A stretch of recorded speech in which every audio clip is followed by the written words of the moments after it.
Later on ho, si Yusek Evangelista for the Department of Agriculture, and later on si Sir Rob Rances as a member of the civilian population dahil ho yung kanyang pananaw sa mga nangyayari ngayon. Ang una hong ating tutuunan ko ay ang pamana ng Administrasyong Duterte sa pagharap sa mga krisis.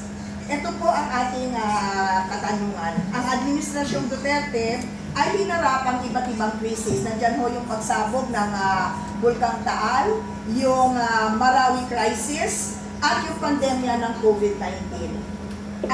Secretary ko si DA, Secretary Evangelista, sa pagbabalik tanaw, ano po para po sa inyo ang pangunahing katangian ng estilo ng pamumuno ni Pangulong Duterte sa pamamahala ng krisis?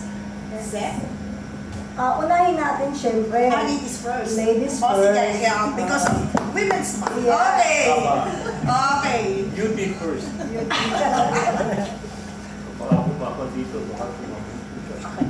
Thank you very much to the two beautiful women here in Damanan as well. Magandang umaga po sa inyong lahat. Sir, good morning. It's nice to see you again. And Sir Rob, Yes, good ma'am. morning po sa inyong lahat. I think, looking back, one of the things that I really took notice of was the decisiveness, the urgency to come up with measures, not only looking at existing programs of the Department of Agriculture, but also coming up with new programs that will address the crisis. I was with the Department of Agriculture when we had the lockdown. Ito po yung COVID-19. And yung movement po ng pagkain was very important, bringing it from the production area to the consumers. And President Duterte, my secretary then was Secretary William Dar. So we were briefed that we had to come up with programs that can be implemented right away. There was no time to waste because we cannot allow people to go hungry. We cannot allow prices to surge because we are facing a crisis. So ganun po, mabilis ang ating mga desisyon, mabilis ang galaw at ang implementation. The guidance was there to make sure that we were working within the parameters also of the mandate of the department. Yusek, relative po kasi yung when you say mabilis, agaran. Nagkaroon po tayo ng lockdown, if I'm not mistaken, March 15, 2020. Prior to the lockdown or after the lockdown, yung naging mandato po sa inyo to act with dispatch? Actually, attorney, prior to the lockdown, we were already preparing because there were mga scenario building.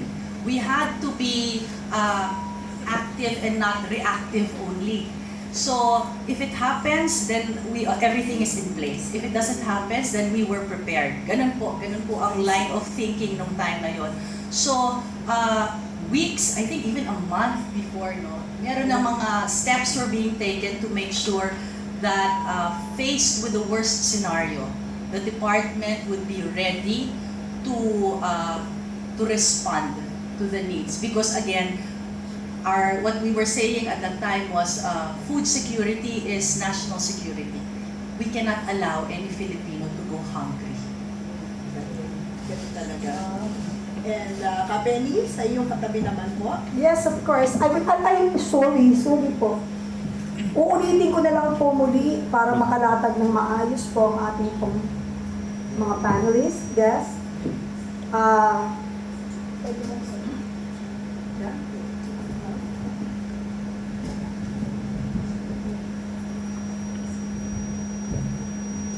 Sir, ulitin ko ang Administrasyong Duterte ay hinarap ang iba't ibang krisis at mula po sa pagsabog ng Bulkang Taal at krisis sa Marawi hanggang sa pandemya ng COVID-19. Kung babalik-balikan natin, nakita natin kung gaano kalupit yung pandemyang nagdaan at lahat po tayo ay naapektuhan, hindi lang po sa Pilipinas, kundi buong mundo. At sa pagbabalik tanaw, ano po para sa inyo ang pangunahing katangian, estilo ng pamumuno ni Pangulong Duterte sa pamamahala ng krisis. Secretary Alcusi. Yes. Magandang umaga po sa ating lahat, sa mga nakikinig. Kung pag-uusapan lang po natin yung nakaraan, Pangulong Duterte, well, he is a true leader.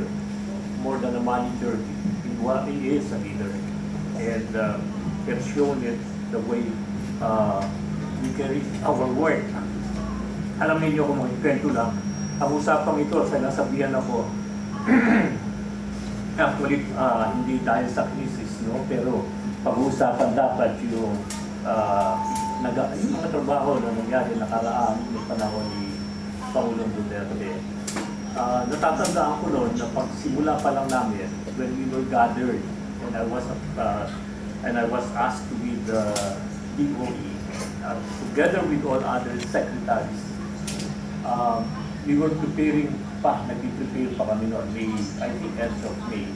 Sinabi niya, unang guideline sa amin, nag-meeting kami lahat, sinabihan niya agad kami, yung magagara, his term was that, yung magagara ninyong sasakyan, iparada na muna ninyo yan, itabi ninyo yan.